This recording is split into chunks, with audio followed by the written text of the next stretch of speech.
Hi, everybody. Welcome to a Mighty Blaze baking show. Today we're doing a little something different. We are going to do some sip-in, some watermelon sip-in, and make a little snack. My favorite thing in the whole world. I am Jenna Blum. I'm the co-founder of a Mighty Blaze, and today we are so happy to be here on Blaze Baking with Rachel Levy Lesser, and our special guest, Maureen Petrosky. Welcome, ladies. Thanks for having us. Hi. Oh my gosh. And you guys, this is a historic show because today, for the first time, Rach is in a kitchen with another actual living human being. And you both look so excited. Right? Yeah. Hug, you guys. Hug. Like, I want to see. Like, a hug. Oh my God. It's so exciting. So great. And you both look incredibly beautiful, by the way. Thank you. This is the best show I've ever been on. I know. It's delightful. We aim to make you happy here at The Blaze. So before I introduce Rach, for those of you who are new to the show, I want to say a couple of words about The Blaze. So if you are a return member to The Blaze, welcome back. We love having you. If you are new to The Blaze, you should know we are a team of 37 creative professional volunteers dedicated to connecting writers and readers, originally in the age of COVID, but now all the time, because we are thankfully coming out of the shadow of the pandemic, but we are dedicated to bringing you writers every single day in every single way. And if you like what you see here, you can follow us on Facebook, on YouTube, on Twitter, on Instagram. We are ubiquitous. Please give us a like or a follow and consider signing up for our newsletter at www.amightyblaze.com so that you'll never have literary FOMO ever again. No more FOMO. Nobody likes FOMO. Very dangerous condition. And our host of our baking show is Rachel Levy Lesser. And Rach, I'm going to read your bio. Ready? Okay. Buckle up, y'all. Rachel Levy Lesser is the author of Life's Accessories, a memoir and fashion guide. Her work has appeared in the Huffington Post, Glamour, Parenting, Modern Loss, Kveller, and several anthologies. Our Rach is a graduate of the University of Pennsylvania and University of Michigan Business School. In her previous pre-Blaze life as a marketing professional, Rach worked on the business side of Time Inc. on magazines including In Style, People, and Real Simple. And when not writing, Rach is baking, of course. And today she is sipping. So yay, Rach. Thank you for letting me be the lowly assistant on y'all's baking and sipping show. Thanks, Jenna. I'm so happy to be here today. Like you said, this is an historic baking show because I am in person with my guest, Maureen. And also, we're not baking. We're sipping and we're drinking, but we are making a snack in the oven. So I am going to, before we get started with Maureen, I'm going to read Maureen's bio. And then we're going to get going and we're going to have a lot of fun. And for those of you guys at home, we'll be taking your questions as we go. And we're also doing a book giveaway. Yes, his latest book, Zero Proof, which came out January 2021 in the midst of a pandemic, a book about mocktails. Let's repeat this. No alcohol during the pandemic. Yes. So we're going to talk about that. Okay. So let me read Maureen's bio. And Maureen and I laughed when you read my bio. In some ways, Maureen and my path have crossed at various times in our lives. And it's funny that we're finally here together. So I'm going to put on my glasses for this.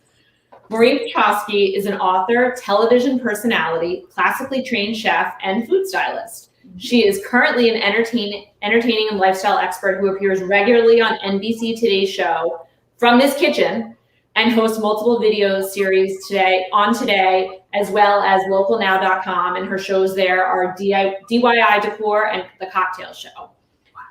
Maureen is the author of The Wine Club, a month-by-month guide to learning about wine with friends, which came out in 2005. The Cocktail Club, a year of recipes and tips for spirited tasting parties. That's Bowie, my dog. Oh, and we want to see the dog. We are a big. Bowie will come. I was telling her because we'll talk. Jen is a big dog person, and her book is coming up about her dog. So I guess Bowie likes that book. So she's also the author of The Cocktail Club, a year of recipes and tips for spirited tasting parties, which came out in 2014, and most recently, Zero Proof Drinks and More. She's a columnist for Today.com and TheKitchen.com. Fans love her accessible and fun approach to quick and easy yet sophisticated recipes, parties, decorating food and wine pairings, and of course, cocktails, and as of today, mocktails. This is a very long bio. I hope you guys are. We're just drinking it all up. Yes.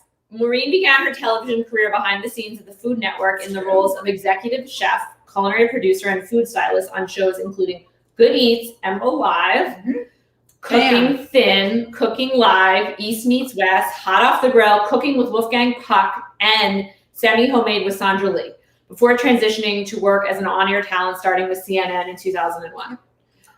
Maureen has appeared on numerous networks across the country as an on-air contributing editor for Better Homes and Gardens and Bon Appetit magazines. She has served as a judge for Food Network's Iron Chef America and Beat Bobby Flay. I think Joanne was also on that. We had her on in a previous segment. Yeah, she was so great. Yeah, she's also a judge for the James Beard Book and Broadcast Awards and is a KCBS Kansas City Barbecue Society certified barbecue judge. That's right. I did not know that. She holds a certification from the Master Court of Sommeliers. Am I saying Good that right? job. Yes. Yeah. She's a graduate of Villanova University and the Culinary Institute of America, where she completed a fellowship at their award-winning American Bounty restaurant. She currently resides in Bucks County, Pennsylvania, which is where I live. And fun fact, she lives 2 houses away from the house where I grew up, right over there. My dad is currently watching, hopefully from some sort of device that he could figure out. She lives with her husband, Michael, and her twin boys, Christopher and Elliot. And Zoe, the dog. And Bowie, the dog, Yeah. who's such a good dog. He just went outside. Yes, he's running. Nice. What kind of dog is the most important question for me? He is a rescue pup. We think he's Australian Shepherd, but who knows? He's wild. That's all we know. And he's a lot of fun. So you'll hear him come and go. Don't be surprised if I have to get up to let him in. So we love it. We love it. And we like to have the dogs on camera. My dog is in the other room sequestered with a bone, Henry Higgins, the young black lab. But I'm sure he'll be in begging soon. And how old are your twins? my boys are 16. Oh my gosh. They just turned 16. Identical twins. I know. Who don't look exactly identical. Not right now, they don't know, but they are. They are. I remember I was there. So I'm just so happy to be in Maureen's kitchen. Thank you for having me. She's so well prepared. As you can see from her bio, she's a lifestyle personality, television guest, and she really has done a lot. I was telling Maureen, like, she was kind of doing all the video stuff pre-pandemic. Right. So she was all set up. Like, she did a July 4th segment for the Today Show from her backyard. She's an expert at doing this. So we're so happy to have her on. And she also, like many of the authors we've had on The Blaze, has had the experience of a book coming out during the pandemic. Yeah. Yeah. And like you mentioned, it's a zero proof book. So that means there's no alcohol in it. While people were drinking their faces off during the pandemic, it was a tough time for it to come out. But prior to the pandemic, the trend of not drinking and cutting back alcohol and going to low alcohol drinks was growing. And we saw it in every city across the country. We saw it globally with things like the Aperol Spritz being such a popular cocktail that's a low alcohol drink. And it just was everywhere. We saw bars and restaurants having no alcohol menus or zero proof drinks or mocktail lists that were just as crafted and curated as their cocktail lists were. And so all of a sudden we got stuck at home and everyone started drinking a lot more again. So it was strange to be finishing up this project that has such momentum to then think what's going to happen now. But it was released in January, and thankfully everyone was ready for a little break again, a breather of drinking, and was received very well. And now we're seeing that again in the summer months, people are starting to go back to a little bit of their normal life and feeling like, I got to drop this pandemic, 20 that I gained, and I want to be a little healthier, or I want a better night's sleep. But whatever the reason might be, the drinks are delicious. They're beautiful. She's gotten to see some of the images in the book that we filmed. We actually not filmed. We shot everything in this house right in the beginning of the pandemic. So it was just myself and a photographer who was masterful. His name's Levi Miller, and he came, and just the two of us. We were a skeleton crew. It was the first 3 days of shutdown. So we didn't really even know what that meant at that point. It was like the beginning of March. We were finishing images, and then here we are now, over a year later, and getting to celebrate the final product. So for those of you who purchased Maureen's book, and I highly recommend it on Bookshop and various other places where you can buy books, when you read it, you might recognize this countertop, this background, Right. Because it was all shot here, and they're beautiful, beautiful images. Thank you. So I think today we're going to start with the drink, right? Yes. We're going to do the Let's have a watermelon. Yeah, and it's just a perfect afternoon. I think wherever you are, it's sort of hot all around the country to have a lovely mocktail. I'm very much looking forward to this. Yeah, so we're going to start with the spicy watermelon sip. Now, the book is Zero Proof Drinks. If you are so inclined, you can add alcohol to these drinks. And like I said, there are low alcohol drinks in the book as well. So first we're going to start with a big, fresh watermelon here. I've got my big knife. I'm going to stick the point of it right in there and get this cut right in half. And then Rachel's going to help me to scoop it out. So the drink calls for watermelon juice. Fresh watermelon juice is the best. Watermelon's in season right now, so it's so sweet. We're going to use a seedless watermelon, but you'll see even in a seedless watermelon, they have these tiny little white seeds. But the trick for me always to get the flesh out, we're making our own watermelon juice. So if you can't buy any at your local farmer's market or find any in your Whole Foods, most grocery stores don't have fresh watermelon juice. It's really simple, and it's going to take us like 2 minutes to make our own. So don't be deterred. The drink is worth this little bit of scooping. And by using an ice cream scoop, it goes really fast and it's really easy. But even in a seedless watermelon, you'll see a couple of seeds do pop up. So we will strain this out because we don't want that pulp either. So once we get a few more scoops in there, that just goes right on the blender. And then I'm going to cut the rest of this to make a little bit of a garnish for our glassware. So. By the way, I love being the assistant because usually I'm alone in my kitchen and I have my guests telling me what to do via the broadcast. But now I have Maureen right here, so I feel a little bit more secure here with the backup, right? Nice, yes. And you're not getting yelled at this time. No, I mean, that comes up every time when I got yelled at the famous pie, the pie baking. And by the way, we're making a pie next time, August 14th, and my goal is to not get yelled at. I'm getting better. What were you getting yelled at for? Oh my gosh, this is such a funny show. I love this. So, Rach, you tell if you're not too traumatized by the incident. No. And I feel like we had on the wonderful cookbook author in person, Beth Howard, who has written several pie baking books and has really taken pie baking to the next level. And, when you make a pie, it's all about the crust and how you handle it. And apparently, that's good. That's okay. Apparently, see, she did. Yeah, she just said that's good. That's fine. You did not. Apparently, I was woman handling the crust too much. Oh also. no! And so I was told to take my hands off the crust. Okay, well.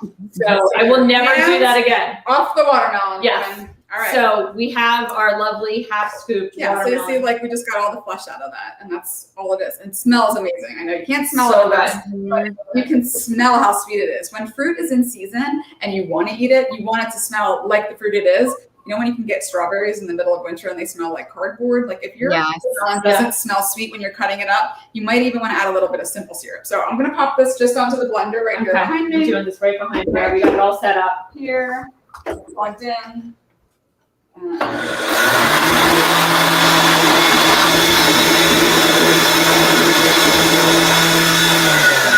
just going to tell you what I'm doing. So sometimes when you have something that the liquid isn't at the bottom of your blender yet, you want to use a tool to kind of push it down. But be cautious because if you push down a rubber spatula or a wooden spoon too far in there, it could get chopped up and then it's in your mixture. So you don't want that to happen. So I'm going to have this on high and then I'm going to use just probably the handle of my spatula to push right through the top of my blender. We're getting some pro tips today, aren't we? Yes. I'm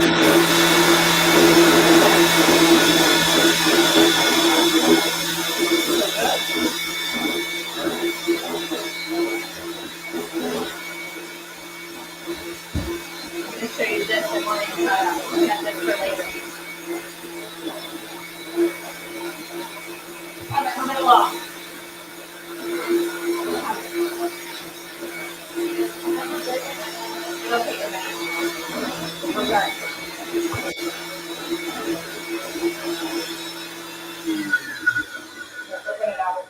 And give it a little bit more motion because it's sticking a little. So I'm saying usually we have the noise of my KitchenAid blender. That's getting a couple weeks off now that we're in Maureen's kitchen. And I'm also happy to be here because my kitchen is still gutted. So we're taking the show on the road. Oh, is that the real reason? That's what's going on. Getting much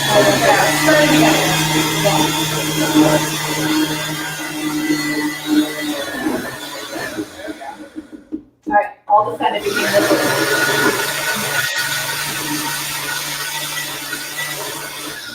That looks so good.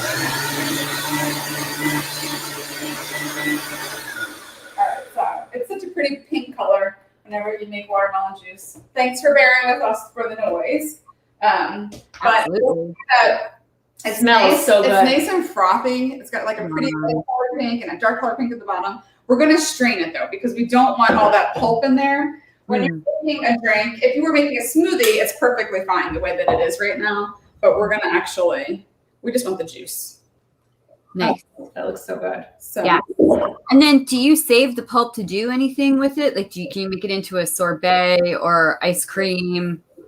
Well, we're taking all the sweetest part out right now. So you absolutely could. I mean, there's still some nutritional value in there, but for the flavorful part, we're really getting all the best part out. And you're going to see there's not going to be a lot of pulp left. It's just by putting it through the sieve or a strainer like this, like it was full, and now there's just like a couple tablespoons in there. So really enough to use. Yeah, a lot. I mean, a lot of it just gets pushed through, right? So we're just getting all those white seeds that were in there like that. Like, I don't know if you can see those. They come right out. So they strain right out. So we're going to get some nice, pretty juice. Yeah. And I'm just dumping the thicker part right into my sink so that you can go to the next level. I can strain again, right? Nice. This is going to be so refreshing. Yes. Yeah. Right now, basically, you can get really good watermelon everywhere. So. Mm-hmm. It's the season for a watermelon sip. So if you like a margarita, that's kind of what this drink is going to be like. So if you like a spicy margarita, that's exactly what this drink is going to be like, but with watermelon. So I'm just messed to about. So we could conceivably add tequila to it if we were so inclined to have a little more than 0 proof. Yes. So as Rach mentioned, I wrote a book on wine. I wrote a book on cocktails.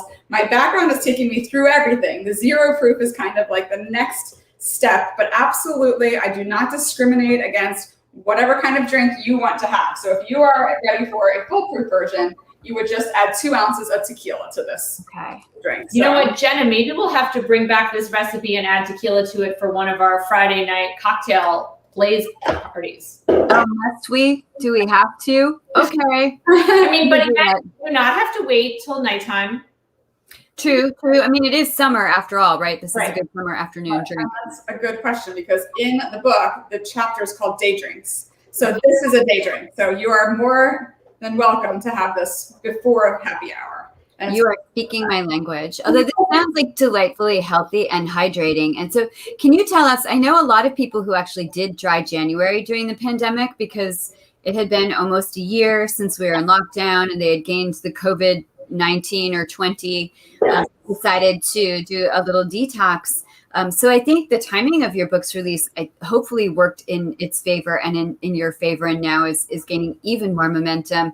Can you tell us why you decided to do a book about mocktails as opposed to cocktails? Yes, because I wanted to stop drinking so much. I mean, frankly, to be quite honest, over the years, I've seen people go from those early days of drinking when you start with whatever you can get your hands on, your first Jack and Coke, your first rum and Coke, not necessarily cocktails. Then as I get a little bit older, people get into food, and then beer and craft beers were becoming a thing. And with food comes wine. And so then I got into wine. I took those classes. I became a certified sommelier and was really into wine. I think that's just a very organic transition. Mm-hmm. And then you start to want something more. So you want a cocktail. And so you kind of progress naturally up into this other realm, which is foolproof. And then you flip the switch back. You start seeing people who were really heavy drinkers all of a sudden running marathons when they get older, or all of a sudden giving up alcohol completely. And in the wine and spirits industry, especially in bars, there's a lot of people that can go one of 2 ways. They can drink themselves out of a job, or they can give it up completely. And I actually know a lot of sober bartenders and sober people in the hospitality industry, because it's a difficult place to be if you're drinking too much. It's a very taxing and demanding job and industry. And so to keep that smile on your face in the hospitality industry, you have to pick. And so I've been around a lot of friends that were giving up booze, but also still wanting to feel like they were part of the party. And so I always want people to feel like they're getting to indulge no matter what the choice is. Whether you're pregnant and you still want to go out with your friends and order a drink, whether you're the designated driver and you don't want to feel like, pressured into drinking, there should be all of these delicious options for you too that are sophisticated and taste good and look good and make you feel like you're getting a treat as well. you shouldn't have to feel less than just because you're giving up alcohol. So there was a lot of reasons why I wanted to write this book, but that kind of sums it up. I had friends giving it up who I wanted to be able to cater to. I love to entertain. I love to have people in my house. So the pandemic was really hard for me because we couldn't gather, and just not being able to serve and make drinks for friends was really hard. So I'm going to ask you to get some ice in here for our shaker. Fill it. So now we've got about halfway. We've got our delicious watermelon juice here. One of the beginning parts of the book talks about shrubs. And this you can see says lemon lime shrub 7-1. I made it on July 1st. Okay. A shrub, which is a mixture of vinegar and sugar, and either this is lemon and lime juice in it, or fruit. Like this one I did this morning. This is a strawberry shrub. So I had all these fresh, ripe strawberries. I combined them with sugar and vinegar. And this, it sounds weird to drink vinegar. I know. You're like, why would I drink good for you. Vinegar is what makes your mouth water, and it makes you, the acidity is what you like in drinks. And when you go back for something that you want to have more than one sip of, that's the acidity. That's what's making you come back for it. So a mocktail, I don't really even love that word, because to me, it conjures up images of just sugary, sweet drinks. And that's not what these are. These are crafted cocktails without alcohol. So this is a lemon lime shrub we're going to use with our watermelon juice. So, and is the lemon lime shrub in a recipe in your book, the lemon lime shrub? Yeah, you can get to that. So the first chapter is about shrubs, syrups, and more. So that's why the book's called And More. There's this other part of it. We always love that. The And More part. So I think I had another measuring cup here. I wanted to make sure I get enough of this shrub in there for us. So may I ask, just because I'm like thinking, is a shrub with a G or a shrub with a B, or is it spelled in a different way altogether? It is a shrub like a bush. SHRUB. Not like a shrub. Not a shrub. Not a shrub. Right. Okay. Like a bush. Okay, thank you. I learned something today. I love this. It's like my favorite thing to do. Right. And these you can make, and they stay in your refrigerator for up to 6 months, some of them. You just want to keep an eye on them. If they get cloudy, or if you see any mold or mildew, you toss them. But basically, vinegar and sugar are preservatives. And so the vinegar prevents it from fermenting. So if it was just strawberries and sugar, it would eventually ferment. Then you would have alcohol in there. So the vinegar stops that and adds that acidity. And by using a shrub in a non-alcoholic drink, you get those layers of flavor. So the next thing we're going to add is our spice. And so if you like a spicy margarita, you could use jalapenos, but this is the adobo sauce. So this is just a can of chipotles. Yeah, hot. But it's so good. I've had this drink before, and I have to say, it is so refreshing, but it also has just enough kick to make you feel like you're really having a really delicious drink. Right. Yeah. And chipotle is spicy, but it's smoky too. So it's got that really cool other layer of flavor. And we're using a very little tiny bit. This is half a teaspoon for these cocktails. That's it. The teeniest tiny bit. So that's going to add a huge layer of flavor. That's another thing you want to think about when you're taking out the alcohol. What are you replacing it with? We don't want to just replace it with sugar. We want to use things like shrubs, heat, spice. You want to give that a shake? Yes, I'm going to give it a shake. Should I be shaking it harder? This is good. Show us your muscles. Get in there. Come on, shake it up. Usually I'm lifting brownies out of the oven. Now I'm shaking. So the next thing we're going to do is rim our glassware. Again, a non-alcoholic cocktail should not just have a gigantic fun straw hanging out of it and tons of cherries on top like a Shirley Temple. We want these to feel like they are worthwhile of an adult who wants a drink. So we've got some lime slices here. And one of the things that people forget when they slice a lime for the edge of a drink is that, I'm going to find a knife somewhere. You want to make sure you take the pith off. So I have this lime is cut in half, flat side down always when you're cutting anything round. And then you kind of go in from an angle. But what I want to show you is that there's always a little bit of the pith right there, a very fine line of it. If you don't cut that off, you're not getting that on the side of your glass. You're going to squish the lime instead. So just take the very littlest bit of it off, and now you've got all the flesh. Can you see the difference there? Are we learning a lot? I mean, this is and then we're just going to put a little cut in the middle. We're going to put a littlest bit of lime juice on just half of the glass. So if you're having a margarita and you like a salted rim, then you could go all the way around. But this is a spicy salt. So this is also in the And More chapter. This is just a coarse ground kosher salt, and it has some chili powder in it. So again, you can make this at a time, but I'm only going to do half, and you can dip too. Okay. So I only like to dip half my rim because it is pretty spicy. So I like to have it on half the rim and half the rim not. If you like full spice, go for it by all means. And then you want to grab us some more ice for our glasses. Yes. Let me do it. So we've got our drink all mixed up. Really, the prep work was in making the shrub, but squeezing some fresh lemon and lime juice.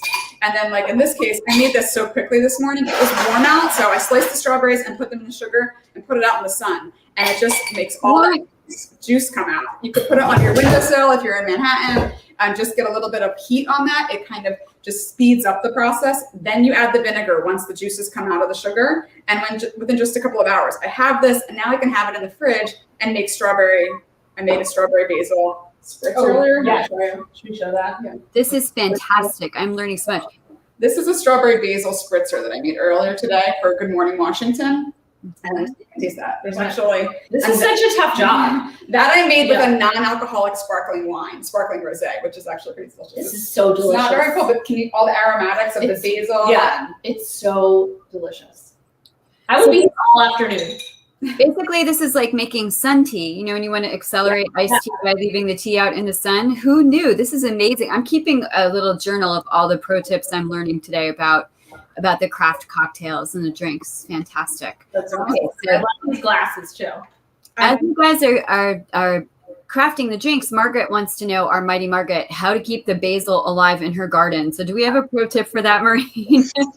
Out in your garden, I don't know if she's fighting with pests or insects or deer or something like that. But she's on the West Coast. She's on the West Coast, so she's probably getting tons and tons of sun. The great thing about basil is that it can be really prolific, but if it gets too much sun, it will burn out. And so I'm not sure how she's losing hers, but if she can keep it in a pot that she can move into the shade occasionally, gardening is like my other favorite thing to do besides. Oh, good. Besides everything she does, she does it all. So I hope that might help you a little bit of shade. And if you can't move your plant, maybe you can get an umbrella or a chair or something to give it a little bit of reprieve a couple of hours ago. So she said she has rain. We can't help you, girl. Get an umbrella for your plant, little umbrella. Okay, so when she was scooping the watermelon, I was cutting them into these little tiny wedges for the purpose of just finishing off our beautiful drink. And they have a little slice in them too. And so there we have our spicy rim. Cheers. Salted margarita. You guys toast the camera when you're done with your fantastic sip. Love. So jelly. So delicious. Isn't it so yummy? So now, you know, for the Mighty Blaze fans and for our wonderful team at the Mighty Blaze where we work, often I will send baked goods in the mail, but I cannot send this beverage in the mail. No, we can't. So unfortunately, we have to drink it all. So we're going to have to drink it all, but you guys can also make it at home and pair it up with some of our baked goods, or for today, we're going to pair it up with a light summer snack. Yes, we are. We love the light summer snack. Yeah. This is really good. So delicious. What does it taste like, Rach? Tell us, for the folks back home who have not had a chance to make it, what does it taste like? When Maureen was talking, I was thinking, I mean, I'm sort of like I'm a little bit of a social drink. I'll have a glass of wine, whatever. But I do agree that particularly during the day in the summer, if you're out at the beach or at a pool, instead of I'm not such a big day drinker because I'm so busy baking.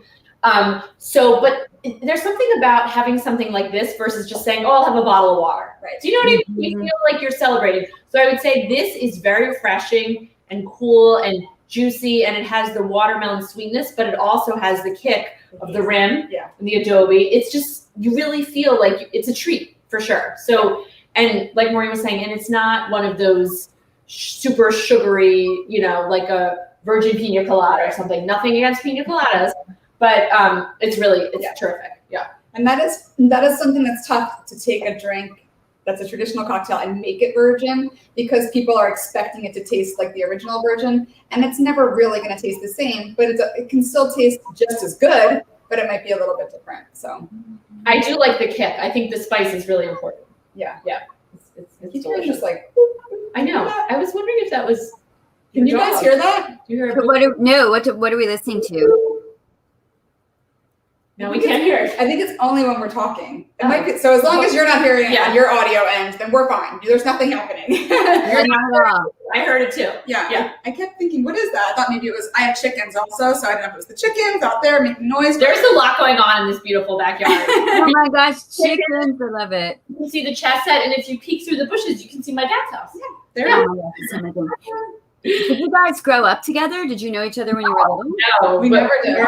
We're similar age, and we led sort of parallel lives. Actually, Maureen lives right near where I grew up, obviously, and I live about 15 minutes away, right near where Maureen grew up. Right, we kind of swapped towns. And we were in New York at the same time, so, and people have always been telling us about each other. We met years ago, and now reconnected, and so. Yeah, and now Rach is doing this awesome work with A Mighty Blaze, and so it just was like the perfect synergy for us to get together and work on some fun stuff. Yeah, it's all good. Yeah.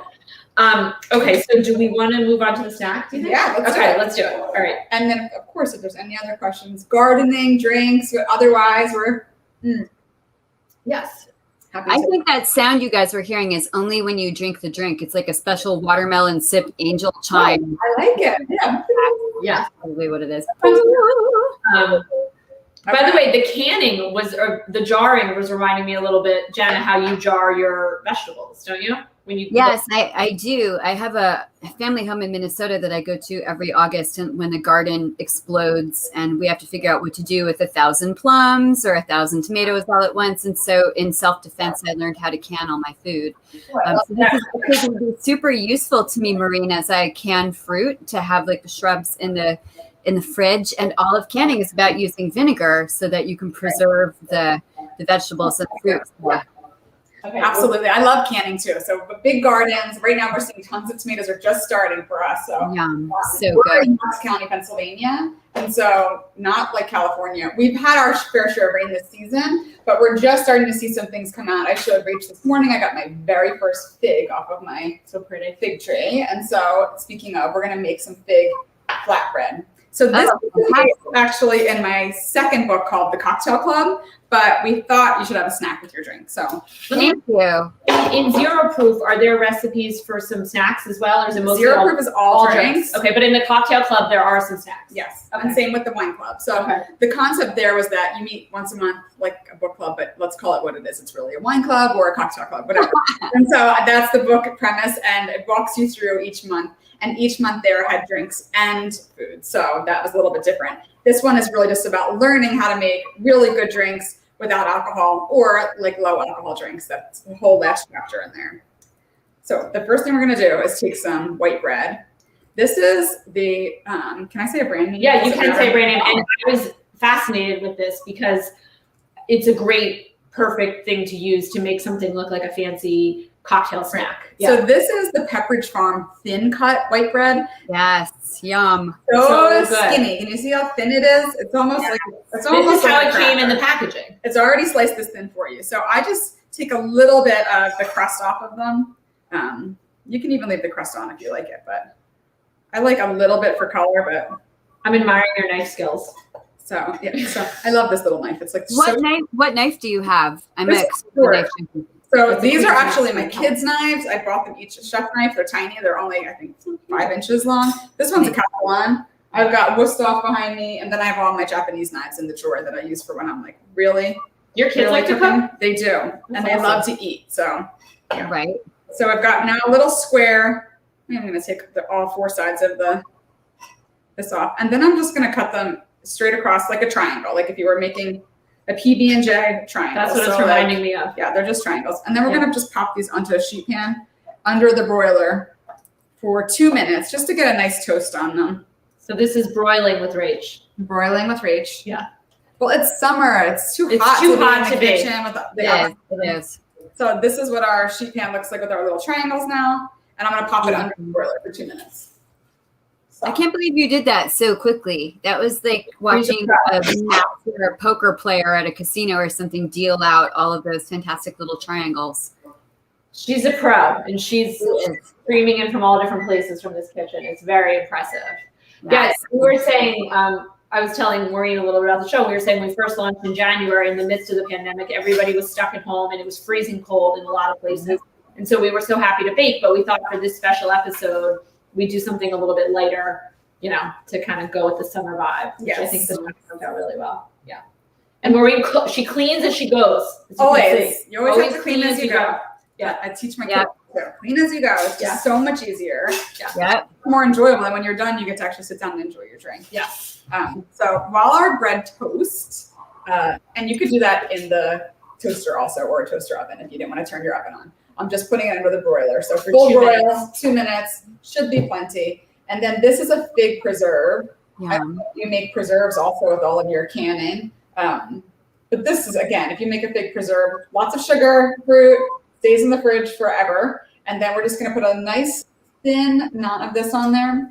And then our next ingredient is the Parmesan Reggiano. You can use Locatelli, a nice hard cheese. So, and we're going to use our peeler to peel that. So smart.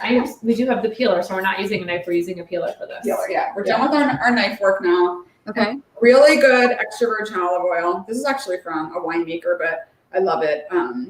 Extra virgin olive oil being the first press of the olives, so you get the most flavor. That's why it's also the most expensive, but a little bit goes a long way, so you don't have to use a ton of it. So we're just going to drizzle that and then a little cracked pepper, and that's it. So there's only 1, 2, 3, 4, 5 ingredients, and you can make it really quickly. So if you made your toast points ahead of time, you could just make them and put them aside and then quickly assemble if you were having guests or one of the last minute snack. Can you make this and pre-freeze it and then bring it out and toast it, or does the bread get kind of compromised? Yeah, I think the bread, the best way if you wanted to do something ahead of time would be to do just to the step, that's the timer already, and then just keep it in a zip top bag, not in the freezer, and that would stay for a couple of days. And I mean, if you really were in a jam, I guess, no pun intended in a jam, I saw what Margaret just said. I mean, you could put it on a cracker. You could, yes. Is it still going on? Yeah. Okay. Oh my God, this looks so perfect. 2 minutes on the broiler. So careful, it's hot. So they just get a little bit toasted. Some of them probably, I'm going to take a couple of them and put them back under because they were at the edges of my pan. So my broiler, maybe the heating element was only on in the middle. So if you find that when you do yours, they're not all perfectly nice golden brown, you can pop them back under for another minute. Nice. And what kind of oven do you have, may we ask? I have a KitchenAid. It's a double wall oven.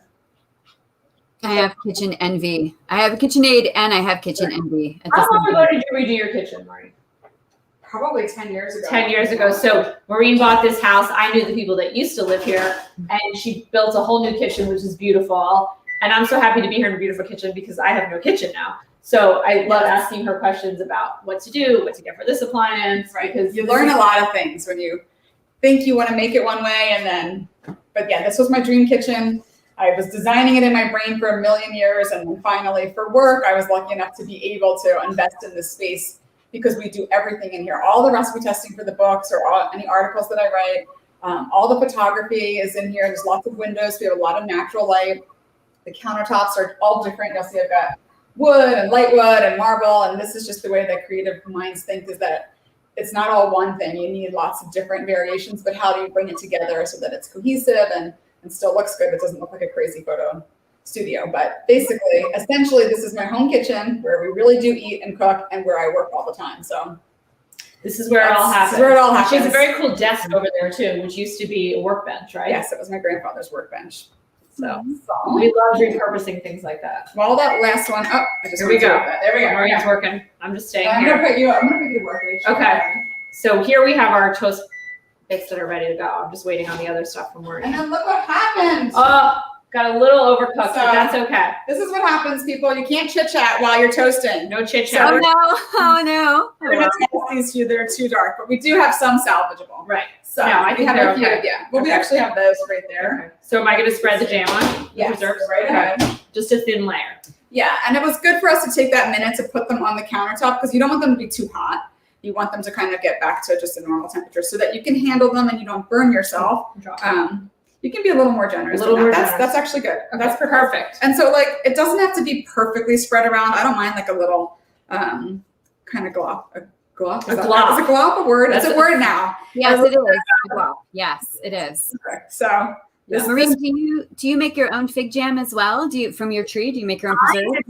And honestly, we never get enough of. We have deer here, so there's literally one little fig off the tree, and that's it. I'm going to show you the one fig because it might be the only one we see all season.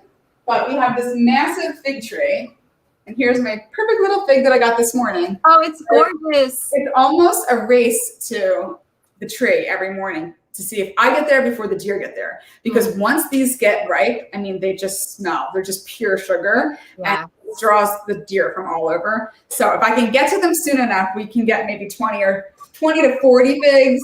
And that's just enough for us to eat and snack on. Not enough to do a big batch of a jam. So I still buy my fig preserves, but maybe one day, if you send me all the good vibes right now, my fig tree, maybe it'll be this year. We can something like anti-deer vibes for you. And do you like grill the figs and eat them with ricotta, or how do you do your figs when you get them off the tree? Oh, how do I eat them? Yeah.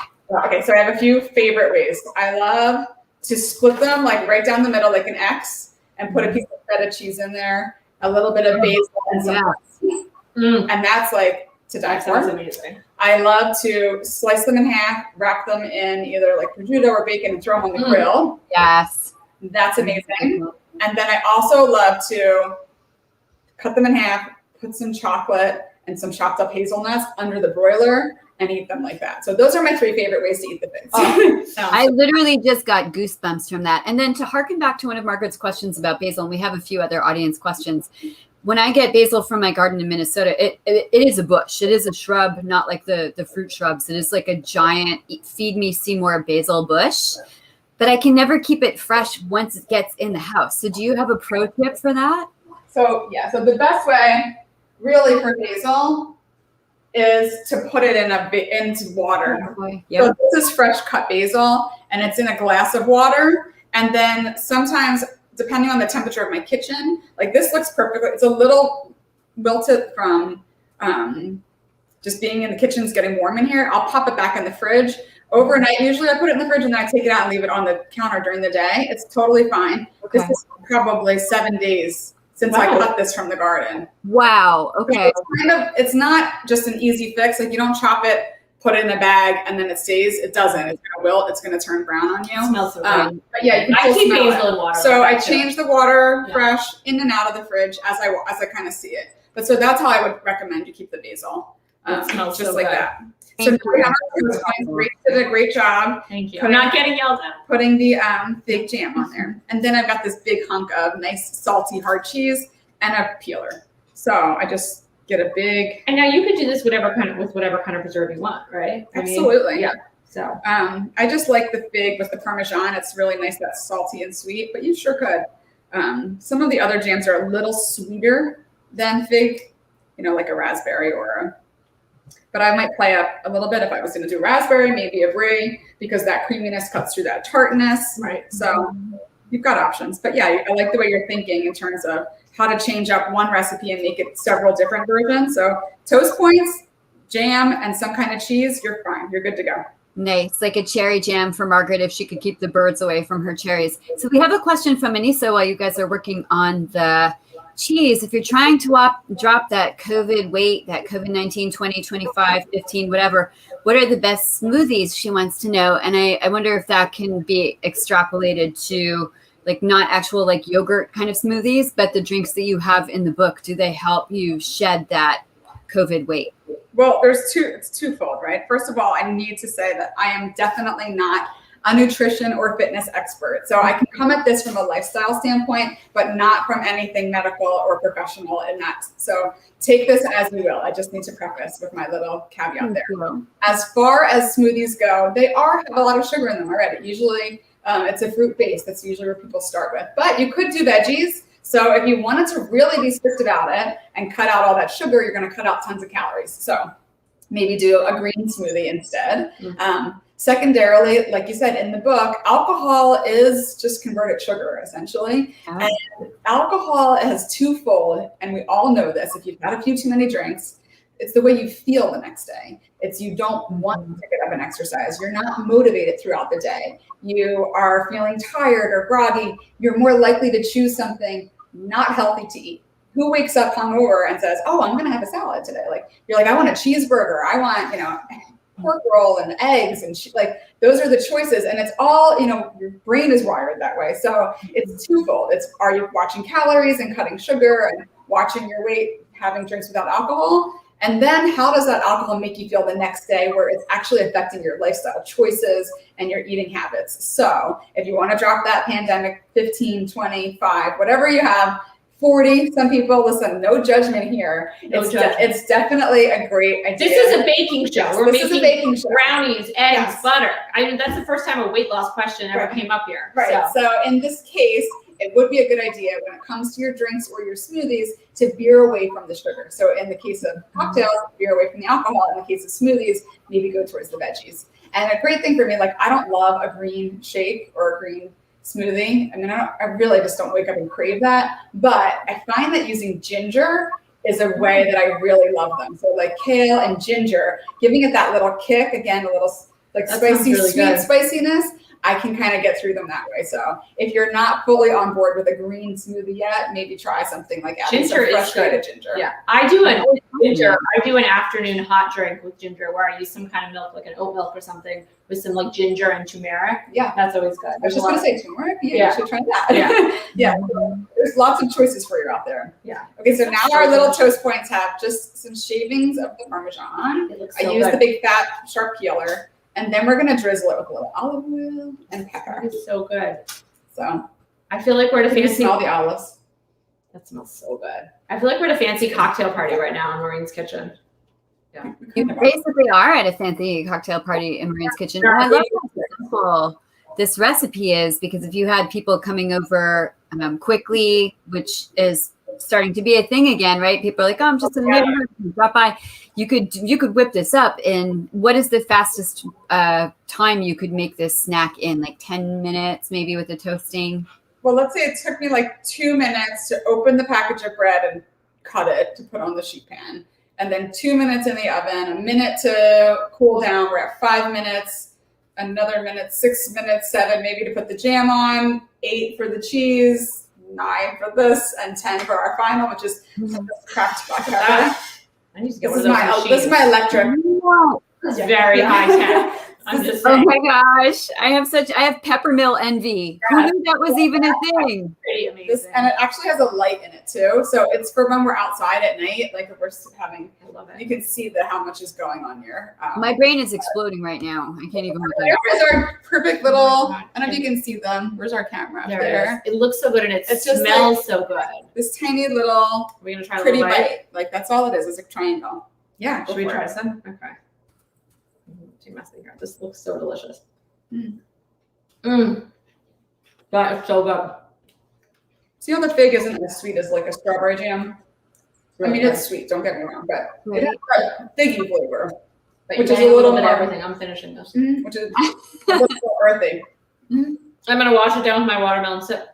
But you get all the flavors. You get the sweetness of the jam, you get the crunchy, salty cheese, and then a little bit of that olive oil, that smell, the extra virgin again, and then that fresh cracked pepper, which comes at the very end. It's like that little bit of heat.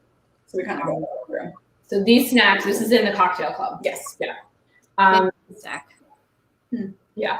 Level up. So I have a question. How do you make all of this incredibly delicious food? And I know it's healthy, but how do you make all this food professionally and for your family? And then you have your boys making food for you and still look like this? Are you guys like both Peloton queens? I know Rach is a Peloton queen. I'm not a Peloton queen. I'm more like a Peloton princess. Like I'm okay, I like that. Peloton princess. Yeah, I'm not like so hardcore. I'm more of like a yoga person. I did my Spice Girls yoga this morning. Okay. But, yeah. Anyway. So my pastime outside of this is I love to paddle. So I actually compete as a dragon boater. I'm on the women's team in the U.S. We're the fastest women team in the U.S. right now. We have competed globally, and we're getting ready to go to nationals in Florida. So a dragon boat is a team of 20 women, and then we have a steers person, and then someone that is also our caller. So we've got 22 people on a boat, and we've got to move this boat. And we race teams from all over the country. We're finally like back together. We were, because of the pandemic, not allowed to race together. So when that happened, I started doing outrigger, which is another kind of canoe. You've probably seen like these Hawaiian canoes that have the arm off the side and a little floaty on the side. I like that. Yes. That's another way our worlds have collided, because I have a lot of friends out here that do dragon boat racing because we live near a river. Yes. So it's very popular here. And it's amazing what she's done with it. So I love to be on the water. I love to be with my teammates. So we are constantly working out because we are trying to. Olympic sport. Yeah. It should be an Olympic sport. It should. It is not yet, but it should be. And who knows, it might be. Like I said, we have 2 different global entities of it. So there is Team USA and then there's Club Crew. And Club Crew around globally, there's like 600 teams. And so when we go to Worlds, the last one we did was in Hungary, we face hundreds of teams from all over the world. And the sport is pretty intense, but it does keep us in good shape. So I like to do both. I like to indulge in all the food and the drinks, and then I also like to work for it. So that is fantastic. But I think more general to that question too. I think like when you love to cook and you love to bake and you're around fresh foods, I just feel like it's sort of everything in moderation. Yeah. Right. You know, like definitely. I mean, I remember when we spoke to Joanne Chang, and she's in very great shape and she bakes all day and eats it all. It's like, but you're not eating so much of it. You know, you're just sort of taking it in little bites. And yeah. And honestly, when you do it for a living, you're on your feet all day in the kitchen, and you're moving. You don't live a sedentary lifestyle. It is constant motion. So I think that helps also. Even my family is not like in the beginning of the baking show, they'd be there, oh, what? And now they're like, more pie, more brownies. Yeah. Like, it's like when you work at an ice cream shop and you don't want to eat any more ice cream. Right. So I don't know. What does your family say about the stuff you make? Do they like it? I mean, Well, I have teenage boys, so they literally eat anything. Yeah. I mean, I'm always at the grocery store, so they're good eaters right now. But we don't have that problem. If there was tons of cookies here, they would get eaten. We don't stop eating the cookies after one or two. And don't get me wrong, I have my big girl genes too. I have I've fluctuated in my weight over the years, but it is about just kind of keeping that balance. Maureen was just talking about it on Instagram, and I can relate the beauty of the maxi dress. I love. Mm-hmm. Like, oh, yeah. The beauty of the caftan. I should have invested in caftans pre-pandemic. I would be like super wealthy lady now. So we have time for one last question. I'm just going to pop this up because we want to know, inquiring minds want to know, do you have a favorite recipe or drink from all of your books? Well, and this one in particular, I do love this cucumber lemon lime tonic, and it's just like perfect for right now. It's hot and it's so refreshing, and it has a shrub in it. It has the lemon lime shrub in it, but some fresh muddled cucumbers, and then strained out, and it's just served with a pretty piece of cucumber. So if you like that, that's my favorite for right now. And I love cucumber. My drinks are like, I can't ever pick a favorite. It's like picking a favorite child. I like them all for different occasions. So for right now, it would be that cucumber lemon lime tonic. Nice. That's delicious. Fresh cucumbers from the farm that I go to. They're so good right now. Yeah. Jenna, before we go, I know we're getting some questions. Maureen was generous enough to offer a giveaway of her book. Yeah. So I think we're gonna. Do we pick a winner? Yeah. Yes. I just asked our producer Hannah if she would pick a winner from the people who are watching in the audience today. So Hannah, if you want to give us that name, that would be fabulous. I said we're game show host now. Thank you for giving us this, because I think it's whoever wins this is just gonna love it. They're gonna love it. There's pretty so many to look at. Yeah. Okay, so we have our winner, and it is our queen. I am so happy to say our winner is Anissa, whose name I know is like, why did I even say that? Congratulations. So we will get that book to you. Thank you. So Anissa, if you would be so kind, DM us your address. You can do that on Instagram to The Blaze, or you can do it on Facebook to The Blaze. We love this because we always say on The Blaze that it is not a party until Anissa shows up. Like, she watches so many shows. She's like a superfood in human form, like for writers. Like, Anissa is just like this super great fan. So we are so excited. And Cynthia, everybody who is watching, thank you so much for watching and for participating. And we do a lot of giveaways right now on The Blaze. We're feeling very generous. So the more shows you watch, the more you have a chance to win these books from these gorgeous and incredible authors. So hooray, you just made Anissa's day. Anissa, you're going to be making these drinks without booze, right, lady? We're watching you. You're going to have to post your pictures to The Blaze Instagram, and we're going to check out what you've done. Yeah. Yes, please do. Can I promote our upcoming next baking show in a couple weeks? Would you please? Yes. So I will be baking again. I will miss Maureen, but maybe Maureen will have to pop by. I'm actually doing a show August 14th with Joyce Maynard, the amazing author whose new book, Count the Ways, just came out on July 13th. And I read it, and it's a beautiful family saga. But we are going to be talking a little bit more about her book, Labor Day, which was made into a film in 2014 with Kate Winslet and Josh Brolin, in which her peach pie, which became known as the world's sexiest peach pie, became a key player in a scene. And we're going to make the pie together. And I'm really excited. And I'm going to be traveling in a traveling kitchen then too. I think I'm going to be at one of my neighbors. So it's all good. And Thank you guys so much for watching. And cheers. thank you, Maureen, for coming on and Thank showing you. us Cheers. your beautiful kitchen and all your recipes. We loved it. Thanks, for Jenna. joining us. Cheers, everybody. Thank you so much for watching The Blaze. I'm going to interview Joyce as well on the 30th, on Friday this week. So I'm going to give 2 Joyce shout-outs. Sorry to pop in No, there. I was going to say that, but I didn't want to steal your thunder. Yeah. Whatever. Just Yeah. have sips for us, snacks for us. Everybody, thank you so much. Enjoy your afternoons. Maureen, Rach, thank you so much for spending time with us today. It was a pure delight. Thank you. Thanks. Bon appetit, everybody. Thank you. Bye. Bye.